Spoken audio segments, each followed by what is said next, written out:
So you can have millions of dollars in your bank account, and yet you can spend all of that money in no time. There is practically no shortage of ways in which to spend the money. There are materialistic goods, services, subscriptions, Netflix, Spotify, and whatnot. So there is where the consumerism is. Consumerism that got accelerated after the Industrial Revolution, and perhaps due to the Industrial Revolution, relies on excessive production of different types of the goods and services such that they go beyond and perhaps way beyond the basic necessities of the individuals of the society. Um, there and in certain ways there are benefits to that.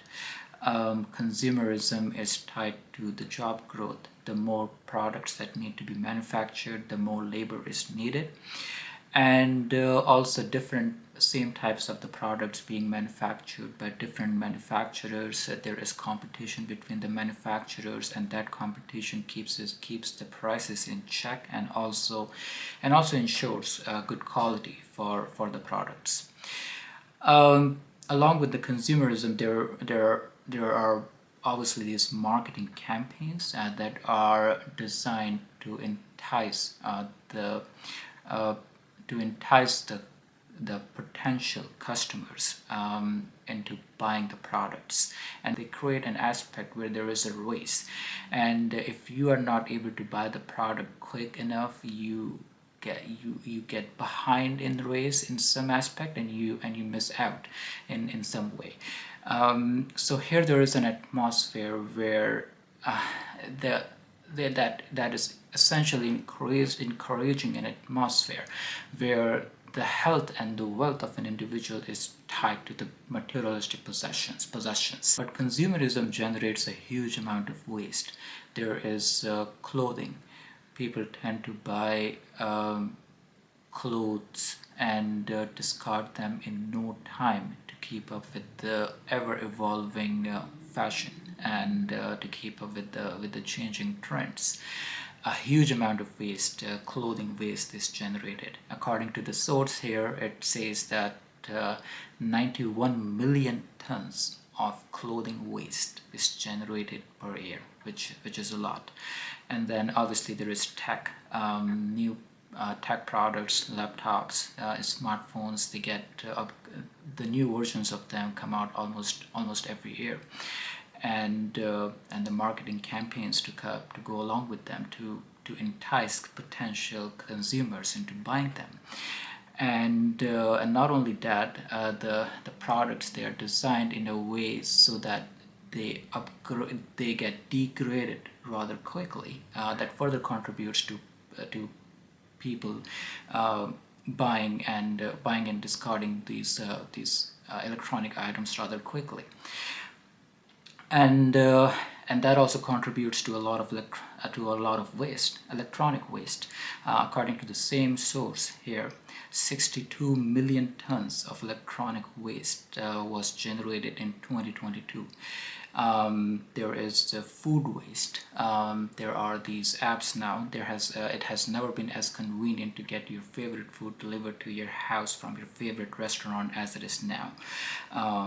All these apps you get with the and all make it all these apps, they make it too convenient, and people tend to, along with the marketing, these apps along with the marketing campaigns, these contribute to people buying more food than they need. That generates a lot of food waste, and that in a way negatively impacts the economic well-being of the farmers.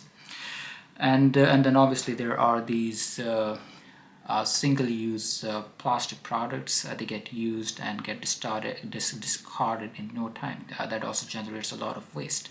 So the waste in and of itself is a problem. Another aspect here is that of the carbon emissions.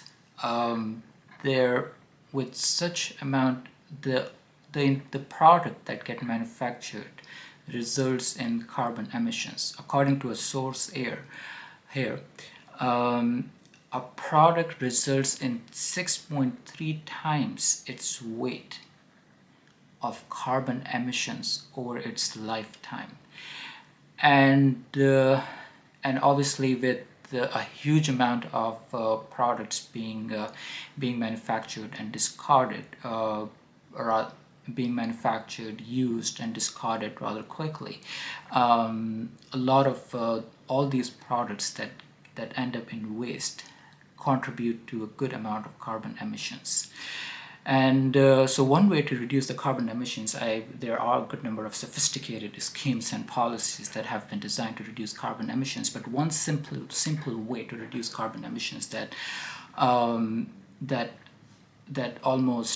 everyone can take part in is to reduce the waste. Now, besides waste and the carbon emissions, there is an atmosphere here that has been created due to consumerism, so that the individuals tend to equate the happiness and fulfillment through the materialistic possessions, and rather than trying to achieve the same through building meaningful human connections, human relationships.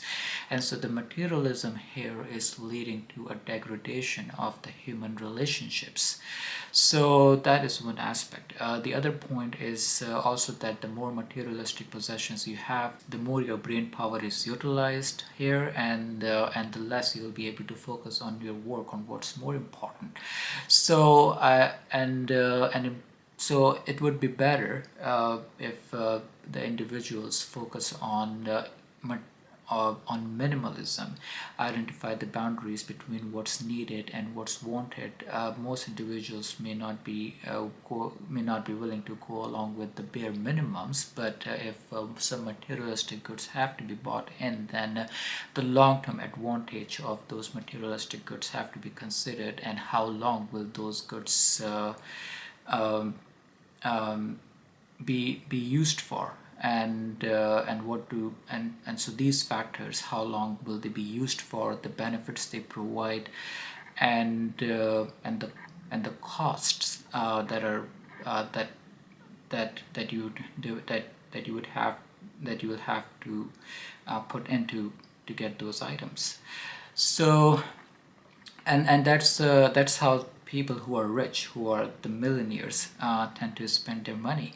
They clearly they clearly know the difference between assets and liabilities, and tend to spend their money on assets and reduce their spending as much as they can on the liabilities, and they live a rather simplistic lifestyle. Now, as for the argument of consumerism creating employment, a counter argument is that the amount that you save that is in the savings account that you would have otherwise spent in possessing some materialistic goods, that amount doesn't just sit there. It gets used by the banks, and that amount goes as loans to the companies that are growing, and that helps grow employment too. And if you need further details, highly recommended book is here, Economics in One Lesson, and there's a chapter